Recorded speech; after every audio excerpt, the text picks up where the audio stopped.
Welcome to the program, Mr. C.J. Rayburn. C.J., are you with us? I'm right here. How did you enjoy? Awesome. That was awesome. CJ, you sound nothing like the dirt track hero. Was awesome. Yeah, that was pretty good. They had that planned out. Oh well.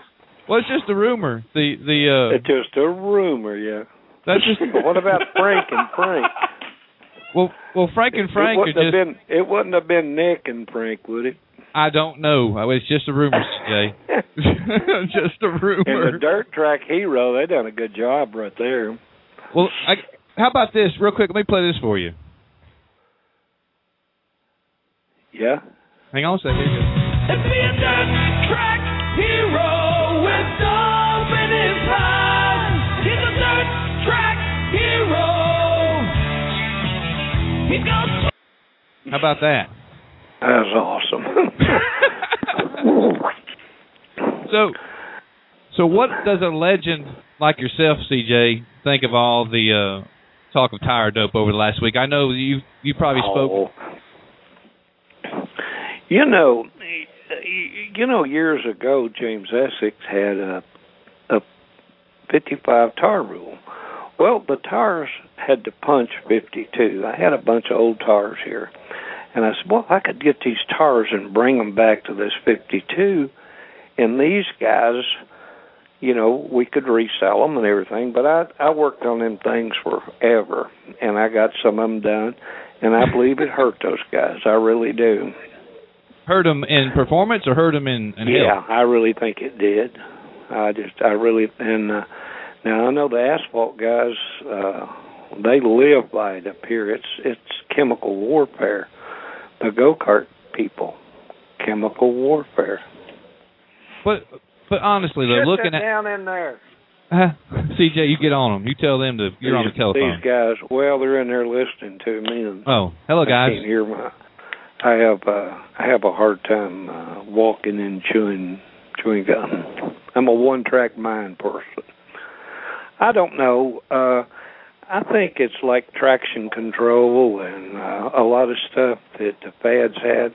I think the biggest thing about it, they said they go home and tell their wife, well, I got beat because that guy was doping his tires, or he used to say, I got beat because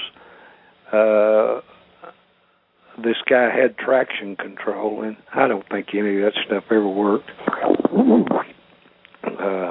I never run a traction control. I just had enough sense to realize it couldn't work right. But I don't know. But, you know, here's the thing about tires. If you're going to say this guy's illegal, you really need to know it, you know, without a shadow of a doubt. And I don't think that's happening. And I think, you know, if you're going to have somebody detect tires, you need somebody with more intelligence than this guy's got. I know him real well. He has no business even at a racetrack.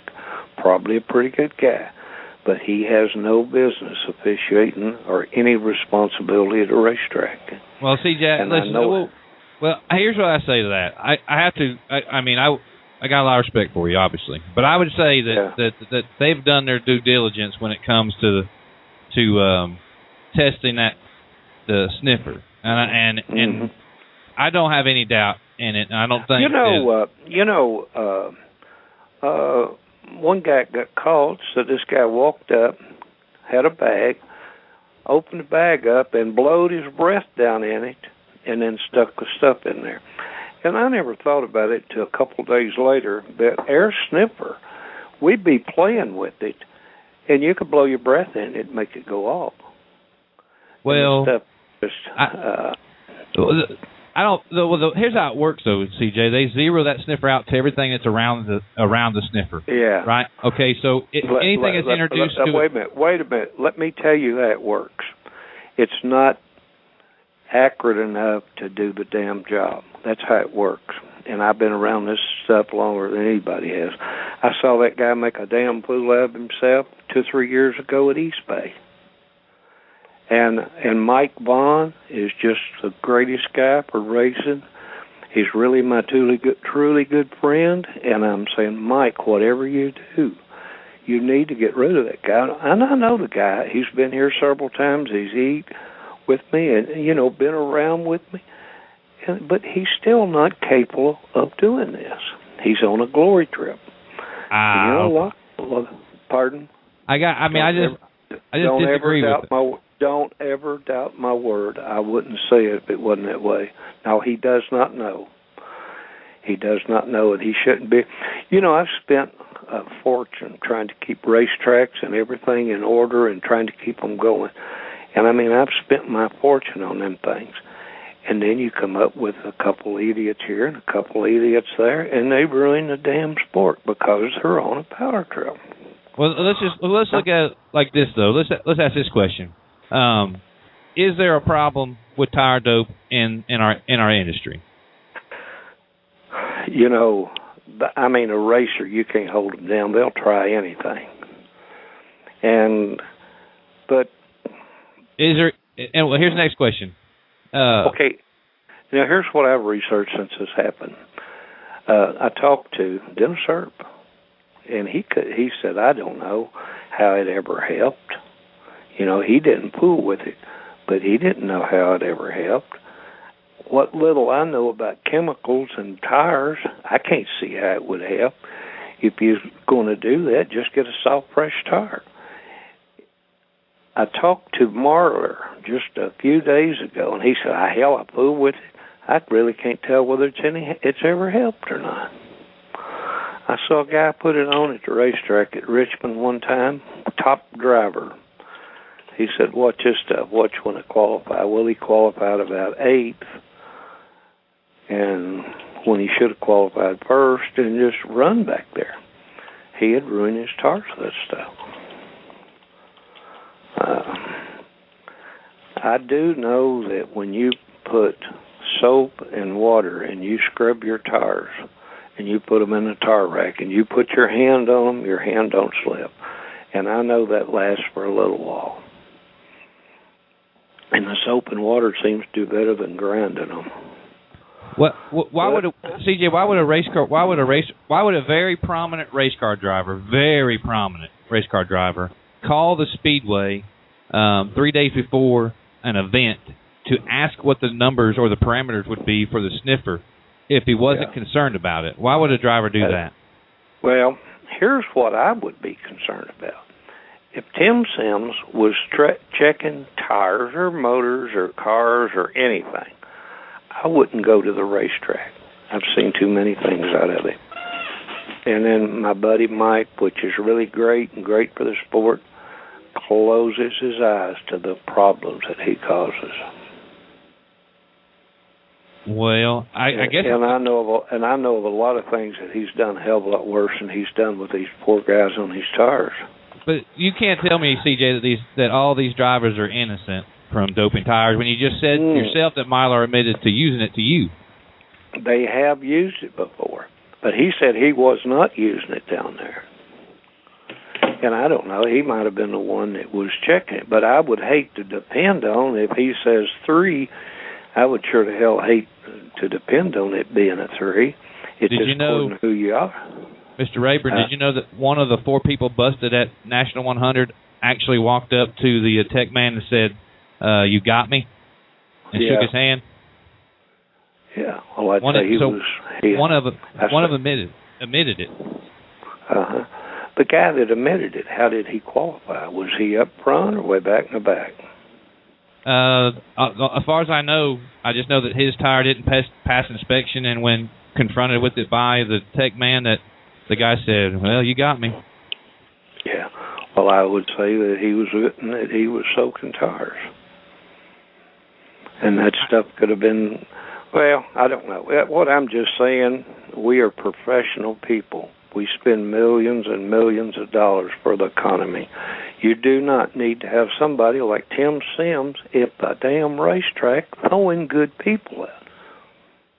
But I just have I have to bring issue with... Now listen, that's my opinion. You I understand. Agree with it or not. That's right. I just have to take issue with it for the fact that no driver has ever been... I mean, there's only one guilty man in Shawshank, and his name is Red. what I'm saying is like there's every driver who's ever been caught doing it or supposedly caught doing it has always jumped up and down and said I'm innocent. We can't. Okay, what about these 12 or 13 people that bought new tires at the racetrack and put them on? And the people on the racetrack was one of them. Terry English was one of them. I believe there was 12 or 13 that got thrown out for the tires going off. They had just bought the tires at the place, and then they wouldn't check them again. I mean, a total goddamn idiot's what this guy is. And you don't need a person, don't you? Don't need to be, huh? Well, we shouldn't. Unless Tim's here to defend himself, which he probably will be here in a minute, I imagine. But we really can't. He wouldn't know how to defend himself. I don't know why. I don't even know whether the guy can wipe his rear end, as far as I'm concerned. I've seen him and know people like that. I know people, and that's my whole story on the thing. He went to a deal where we had built an engine. Well, that's not in the tar people deal, but oh my God! Well, let's just agree to disagree on that issue. And okay. What things are going on there? Well, you asked me. So, oh no, that's I asked you. I understand. And I was really good. I was really glad to state my opinion of it. And I'm going to tell you something. I've been involved racing more than anybody that you know out there. Oh no, and I know what goes on. I do too. And here's the thing, CJ. If I would let loose all the information I was given by drivers and even some of the drivers you spoke to over the last week, I could put and not that I'm anybody, because I'm not that you could do anything. I'm not anybody. It doesn't really matter. It's just everybody knows that everybody does certain things, and they're not always in the right. No, and I know I hear stuff like this, CJ. Let me tell you what I hear. I hear that a certain team showed up to the Cabin Fever with tires a couple of years ago. And each person on the team had so many. I mean, if I would let that information out, I doubt that they could deny it. I almost bet you they can't deny it. Well, I ain't trying to be ugly. I tell you, I never, of course, it's been a long time since I've been competitive, but, if it took, and I don't believe I'm getting beat by people that's using tar softener or tar conditioner. Now, you might pull in if you're qualifying. You might go out there and check your car up and roll some salt or molasses or something on it. You might go out there and have a fast time. But I don't think that would be detectable. Well, it's a touch situation. The whole rule is the equipment they're using is not capable of catching it. And it's all this guy's imagination. He sat there and hurt the racing facility, and he has been for years.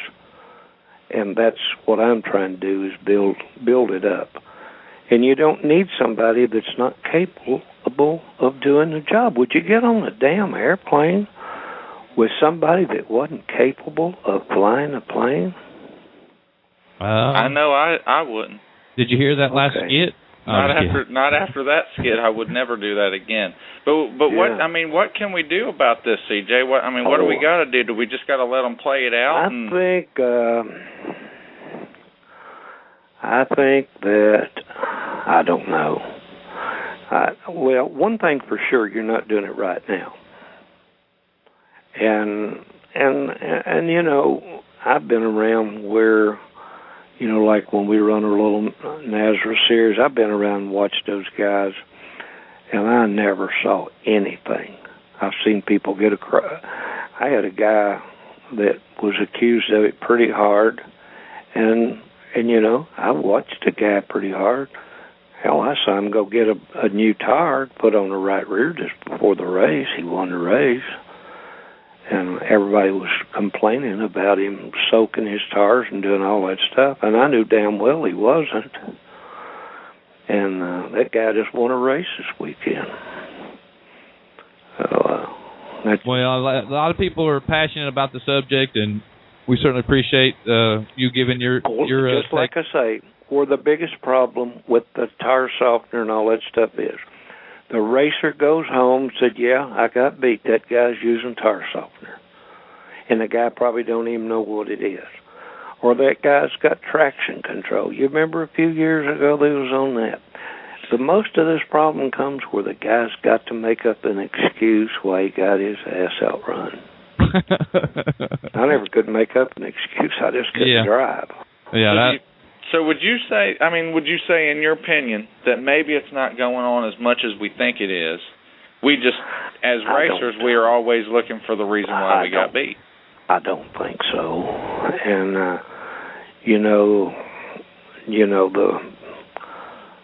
the guy that was taking the dope to Frank, he probably does it and more than anybody, and you can tell when he uses it, he runs back in the damn pack.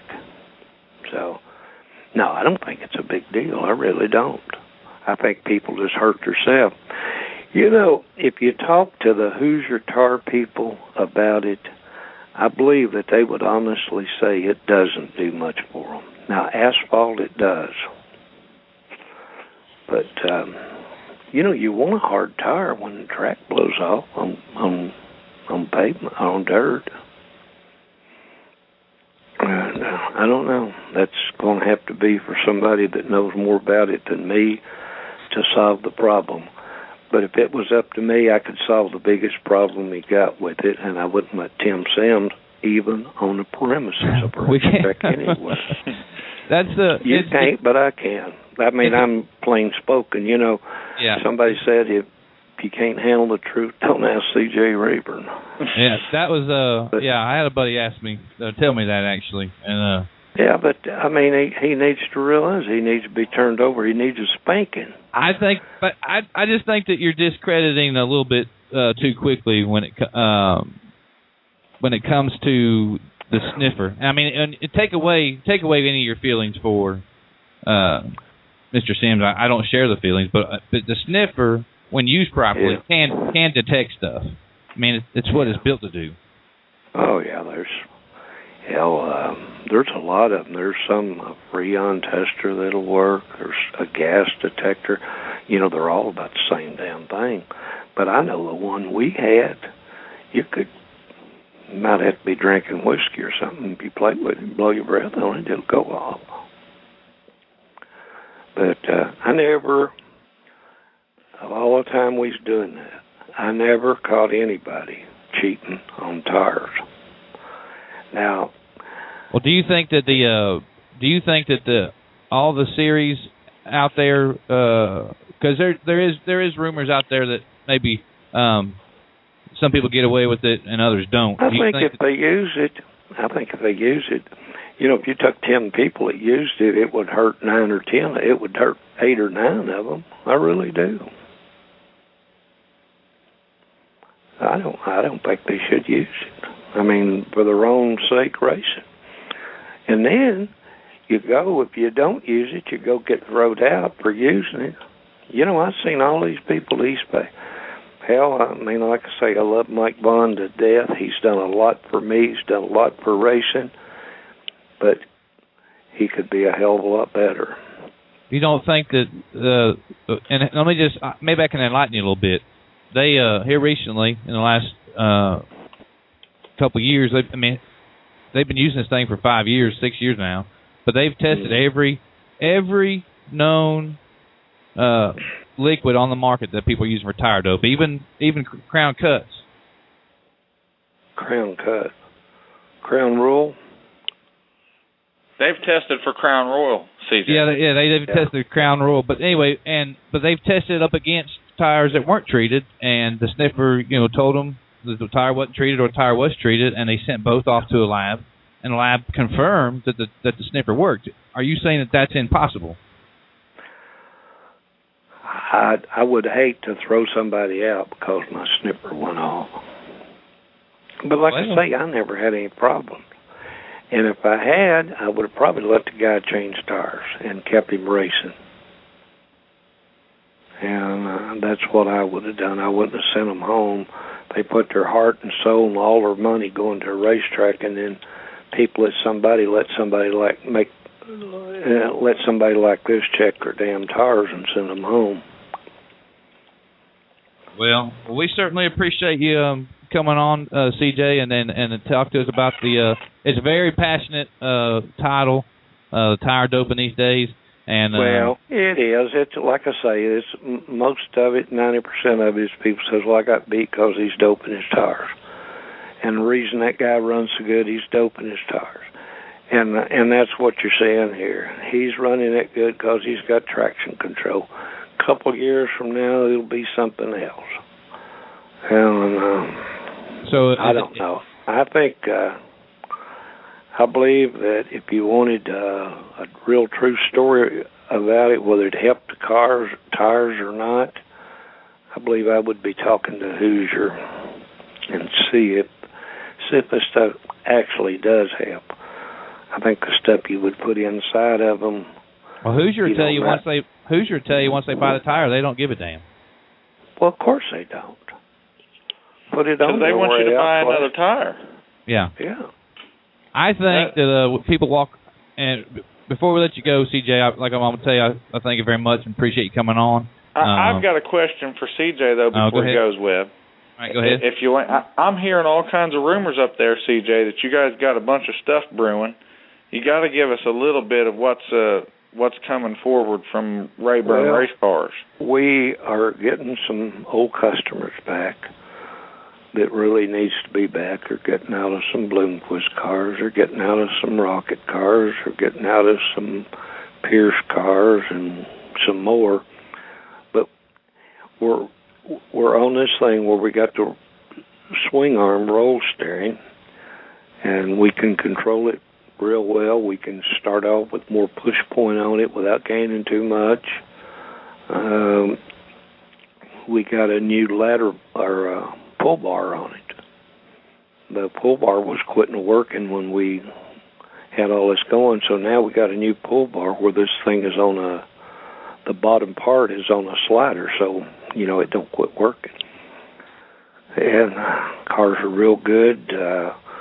We have tested, been from one extreme to the other, and right here at the end of the season, they're really running good. We're fooling with some shocks, and right now we're doing the same shocks they're doing on a 4-bar car. Hey, CJ, would you care to take a phone call? I would love it. Okay. I'd like to welcome to the program Mr. Tim Sims. Tim Sims, CJ Rayburn. Mm-hmm. Hey, Webb. Hey, CJ. Yep. How you doing tonight? Well, I'm pretty good. I'm giving you hell. That's par for the course. I mean, that's just my opinion, and I know how you. We know, CJ. I've always thought highly of you. And always spoke well of you. Never misspoke of you. But I never got on the public forum and called you an idiot and said you was on a power trip either. And I don't appreciate that, because you're not down here doing what I'm doing. You have no idea what I'm doing and how I'm doing it. So for you to get on here and say I'm on a power trip, I think that's very misspoken and very libelous, if you want to be honest. I know you real well, and I know damn well you're on a power trip. And some of these days you'll grow up. I've seen one of the biggest sanctioned bodies out there where they had a guy's on a power trip, and now he's running up and he understands it enough. And hell, if you don't get fired or somebody don't kill you and you get to do this several more years, you may be all right. Well, I'm not on a power trip. If I was on a power trip, I'd disqualify everybody, CJ. Yeah. Well, I don't. There was 96 racers. Yeah, that went away without a problem. Hey. So if I was on the power trip, why wouldn't I throw them all out? I understand you throw 3 or 4 out, but I also understand that you didn't understand what you're doing. You don't understand nothing, CJ. You weren't there. How do you know? Look, I've been using this tool for 5 years, buddy. I've tested thousands of tires. I've worked with Hoosier tire testing. This wasn't my first rodeo. This wasn't the first time I used that tool. And I don't make the decision lightly to disqualify somebody, but when I see something wrong, I'll call it wrong. I don't care who it is. It could be the great God C.J. Rayburn himself at a racetrack, and if there's something wrong, I'll call it wrong. I don't turn a blind eye for nobody. Whether it was wrong or not, you wouldn't know. But I tell you, I mean, how do you know anybody that? How do you know? Have you been down here doing what I'm doing? I know all. What gives you the right to say that? Well, because that's my opinion, and I know a hell of a lot more about it than you do. What about the 12 or 13 people you throwed out at East Bay? How much change did you give them? You know, these poor guys. I gave these guys this weekend got. Sure did. Well, that's not true. Yeah, it is. Well, real quick. You don't I don't know. Well, listen. You know, it's amazing. You're wasting who ain't your around time to be such an expert talking on to things. me. You've screwed me, and you've done everything else. And I know damn well if you the way I got screwed on that deal over in East Tennessee, and that was just all your ignorant fault, or maybe that guy's putting money in your pocket, but I don't know what the hell it is. But it cost me a lot of money to go over and beat that thing. But that's your fault. I ain't screwed out of nothing. You screwed yourself. Anyway, there's we're just acting like idiots on this deal here, and I want to get off here. You've got my story, and by God, I'm sticking to it. And that's just the way it is. Well, I've got mine, and by God, I'm sticking to it too, buddy.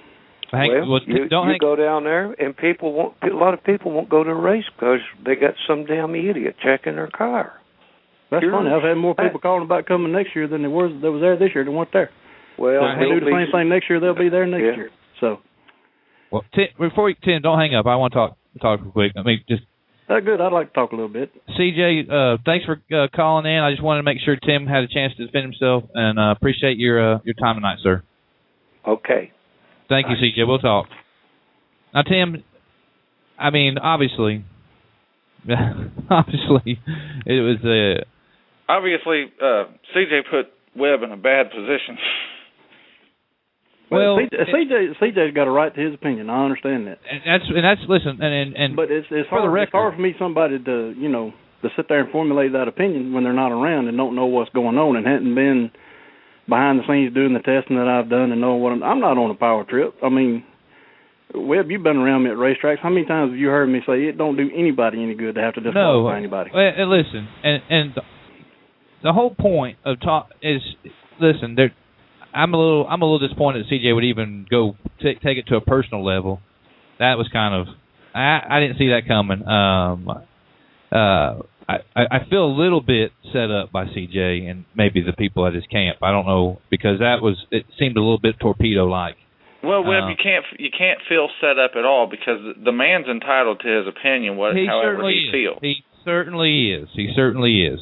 Because you got to remember, this isn't in no way, or you've always said it yourself. We're not here to direct an opinion. We're not here to force an agenda. We're here to get all sides of the story, and that's part of getting all sides of the story. Is that you got to take some. You got to take some sometime. No, hey, look, I've been a tech man since 1995. That's not the first time I've been called an idiot, and if I keep doing this, it's not going to be the last time that I'm called an idiot. I'm sure. But Brian, here's the point. The point being is Kelly Cartline had opposing viewpoints.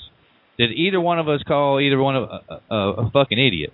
Hey, you're not C.J. Rayburn, Webb. Well, that's true, but even C.J. Rayburn shouldn't.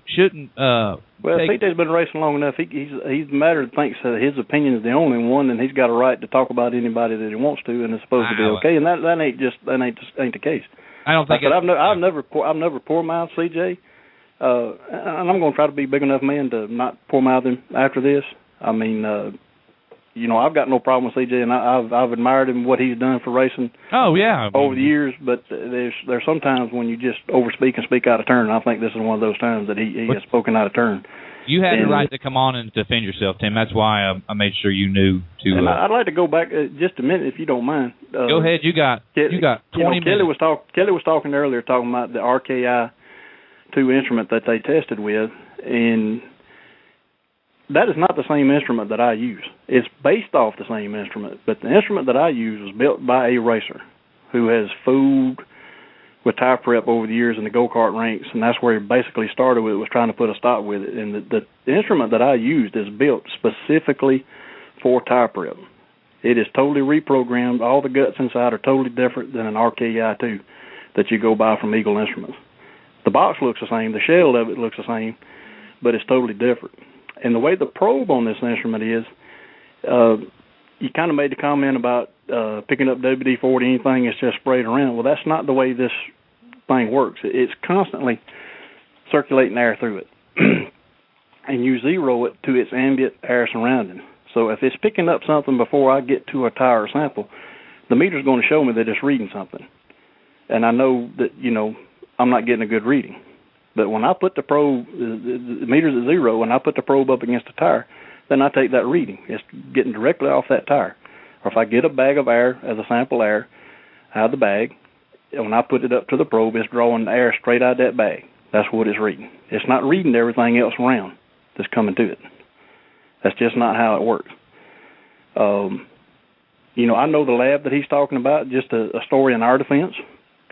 When we first started using the sniffer that we use, one of the very first times that I caught a tire that was out of bounds with it, we wanted to send it to the lab to verify whether it was right or wrong. Talked with a couple of different bigger sanctioning bodies that we knew were doing lab testing, who's the best lab to use, information, who to talk to, phone number, that kind of stuff. And they said, oh, yeah, do the GC scan. It's only a $50, $60 test. If there's something there, it'll tell you right quick. So sent a sample to the lab. He called me back. Well, everything's good. I said, man, something's got to be wrong. Either my sniffer's wrong, based on the information that I know about it and have learned, or something's wrong with the lab test. He said, well, I tell you what, we'll go back and do the mass spec test, which is more expensive, but if it fails that, then we won't charge you for the cheaper test.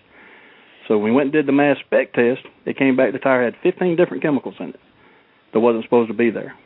Again, that's the time that the sniffer told me that there was something there, and the lab verified it, And it is on numerous occasions. We quit doing the GC scan, the cheaper test, because these chemists who are making these preps, they work in labs. They know what tools they're using. They know how to formulate stuff to beat certain tests. And when everybody was just using that GC scan test as the only test, they started figuring out ways around it. So now they've had to go to the more expensive test. And every test after that we did, when the sniffer told me there was something there, we sent it to the lab, had the mass spec test done, and 100% of the time we've done that, it has come back, my sniffer, when he told me there was something there, the lab came back and told me there was something there. Same the other way. I took samples on tires that it wasn't telling me there was anything there to verify whether I was right or wrong. Sent those samples to the lab, did the mass spec test. They came back that the tire was clean, and the sniffer said there was nothing there. So that's why we say at our drivers' meetings, it was on the rules that everything was the sniffer was the only lab we were using. Everything relied on what the sniffer said. And I don't take it lightly. I mean, to have to disqualify anybody. Well, let me ask you this question. Race car drivers, fans, crew members, people who are subjected to the testing, obviously have zero experience, whether it's with a lab, a real actual lab and chemistry and all that stuff. So far, probably above most people's heads, even my head, to even comprehend. Let alone a stiff. Can you not see why maybe? And layman is not a derogatory term. Layman is just somebody that doesn't know. But could you see where a lay person may be able to concoct in their head that the sniffer seems to not work? I could see where some people might think that, because that's what a lot of these people who are getting caught, that's what they're saying. Oh, I ain't done nothing. Yeah. I ain't done nothing. That thing's picking up this. It's picking up that. It's picking up this. Look, I mounted tires with WD-40. I mounted tires with PB Blaster. I run them till through heat cycles and tested. So I know what my normal range is to allow for that. And you told me that back in your go-kart days that you actually did some prep with go-kart tires. Yes. Okay. For a year and a half. Yeah, an interesting thing was said to me the other day by I don't remember who said it, but somebody said, what we need to do is find somebody who's cheated before to be a tech man. So, would you say that, based on your knowledge of what you did in go-karts, where all this is coming from? Hey, I've been in racing since I was 14 years old. Built my own cars, built my own engines, I've been with the go-kart stuff. And trust me, the guy that I raced with in my younger days that taught me a lot, his name was Inspector Gadget. I mean, if we had it, we tried it at least once. And if it worked, we might stick with it. How many people? I've done my fair share of cheating. I'm no angel. Don't get me wrong. I'm no angel. But not when it comes to. But I also saw the times when I raced where the tech guys would turn a blind eye to the people that was a big name, or brought a big crowd of people to the pits with them. And, and it was just, things were just, blind eyes were just turned, and I didn't feel like we was treated fairly. So when I kind of got away from the racing side, I'd been away from it a couple of years, and my local track asked me to come and be a tech guy. I made my mind up that I wanted to be that balanced tech guy, that I didn't care who it was. If I found it wrong, I found it wrong. I don't go into an inspection thinking I'm going to find something wrong. I don't think everyone's cheating. I've just got to catch them. I don't have that mentality. But I'm going to check. Well, I'm going to check what I'm going to check, where the lines are drawn in the sign, black and white. And when I know something's wrong and a line has been crossed, I will call it. Any tire I checked, I mean, if it had been close, where it was so close where the call could go other way, I'd give the racer the benefit of the doubt on that. Did you have any without saying any names, but any particular driver who seemed to be more nervous and more inquisitive about what you were doing at National 100? Couple. Yeah, okay. There was a couple that came over asking questions. One, was a little more vocal about some things than others, And is it true or isn't it true? This is just a rumor I've heard, but is it true or isn't it true that a prominent name driver had called ahead of the event to try to get the numbers or the parameters in which you were going to be using? That's what I was told by the track ownership. So I didn't feel the call, but I was told that by the track ownership. So if the sniffer is so inadequate, why would a driver concern himself with it? One, and two, why would any driver spend an enormous amount of time testing? I mean, if all it is to beat the sniffer. Well, I think it goes back to part of what Kelly said. They did a test with an RKI2 instrument.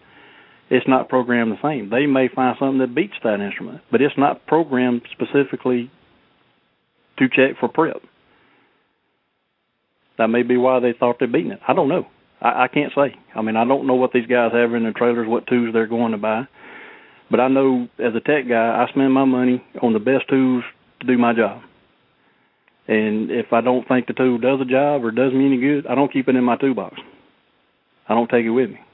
But now I've done enough work with a sniffer that I use, that I believe in it. I believe in my decisions, and I'll stand behind them 100%. I'll stand behind them from now till hell freezes over. And it's not because I'm on a power trip. It's just because I believe in my tool. So that when this thing is constantly circulating in air, and when you zero it, and we talked about this, you zero it, it zeroes to its surroundings. So that's right. So what it does effectively is say, okay, here's what's in the air now, and after I'm you not zero, accounting for that. It's accounting for directly what the probe gets up to it, where it's drawing air from. And to maybe break it down to maybe where people can understand what it is, it's like a tare weight. When you're taking, your tare weight when you're taking something to dump is how much the truck weighs. I mean, everybody knows that. So right. Basically, when you zero kind of like that. It's like a go no-go gauge you check carburetors with. That's right. So once you zero it, everything that's in its vicinity, the sniffer is made peace with, so to speak. Right. I mean, if there's somebody riding around 100 feet away on a golf cart or something like that, it's not reading those exhaust fumes. That's taken out of the equation. It's taken out of the equation. So then when you take the tire sample and you introduce something that wasn't there after zeroing it, right. Then that's when you get your measurement. That's right. And it's oftentimes it's a two-part judgment. It's partly the number that you get, and it's also partly in the way it reacts and gets to that number. That tells you whether there's something right or something wrong. So it's a level, and then a speed in which it gets to that level. Partly. Okay. Partly at times. I mean, it's just, like I said, it's just the way it reacts. And it's, like I said, every tire I've disqualified using a sniffer, it's never been one of those deals where you're splitting hairs. I mean, like I've told you and I said in the early show and I've said in my statements on Dirt on Dirt, you have a range of what you know is normal. And your rule of thumb is if you double normal, then there's a problem. But I've never had one that I've disqualified just because it doubled normal. It's always been 6 times or greater. I mean, it's never. I mean, it's if it's baseball terms, it's out in right field. It runs out there, hops the fence, and keeps on running. I mean, it's out there. It's never close. Well, yeah, this is definitely. Oh my God, what an evening! But it's I could, since Mr. Rayburn had some opinions to say, I've got some opinions of my own for him. But I'm going to try to take the high road and not say them here on public radio. I'll tell you off the record what I think, but.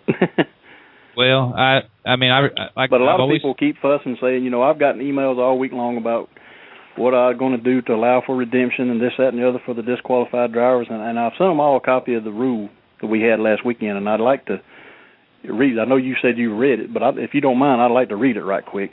We got 11 minutes. Okay. It says, EAMS tire policy.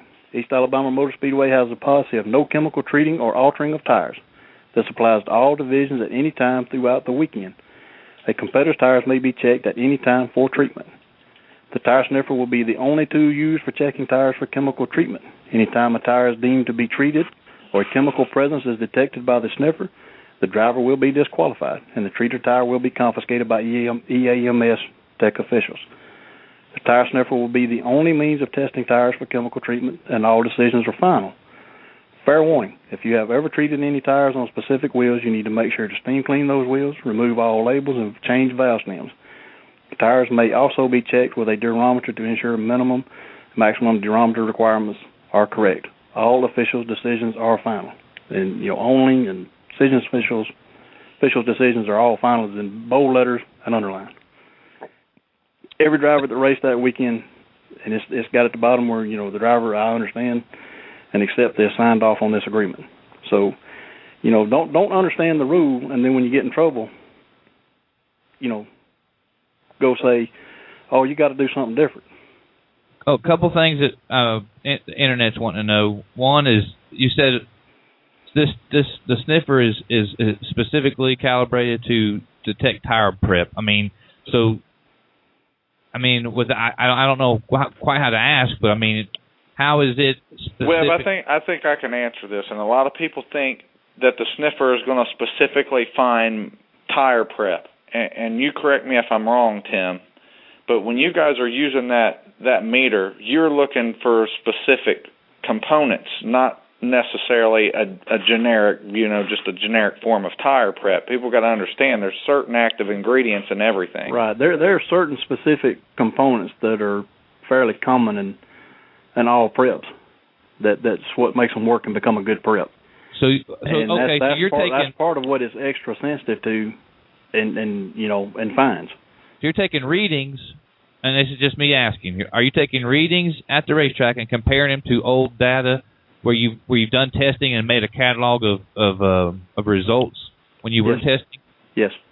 So you have So I have a database of results that I've had over the years, and all the Hoosier compounds but one run in the same range. And the other question. You got a different reading for outside when you check the outside of a tire versus what you get for an inside reading. But I know what's normal. And every tire I checked that past weekend on the crate cars, the sportsman cars, when I held the top 5 or 6 after qualifying, checked them. Then we checked the outside of the tires, other than the one that I disqualified early, on the supers. Everything was checking right there where it should check. Now the other question is, it has to say, it's got to say something. Now trust me, I'm all for anything that can detect tire prep, okay, or anything that can detect somebody doing something illegal. I'm completely for it. And a lot of people, I think a lot of people want to discredit it for obvious reasons. But it just seems to me that when you check all of those tires, and everybody needs to listen to this real carefully, when you check 100 tires at a racetrack and 98 of those 100 are all falling in, you're getting certain readings, you're going by and you're checking, and then you come across one that's way off the charts different from the other ones, it's got to be one of two things. It's either that you've done something to that tire, or you've got a tire that nobody else has. That's the way I feel about it. That's a good point, actually. But there's something different there. And it ain't my place to explain and figure out what's different. I just know there's something there that shouldn't be there. And I think I don't work on the guys' tires. I'm not in these guys' crews. I don't know what they're doing around over there with their tires and wheels. But like you said, there was 96 people, by the end of Saturday night, that were good. And I think it was probably a good point there, Tim, that you skipped over. I mean, you didn't skip over it, but when you had in that letter, you said that if you have ever prepped a tire, you better make sure the stickers on the valve stems are different. Right. I mean, there's a chemical there. There's a chemical presence that ain't supposed to be there. How it got there, that's not my job to determine. But the tire that I checked on the cars, there was a presence there that was not supposed to be there.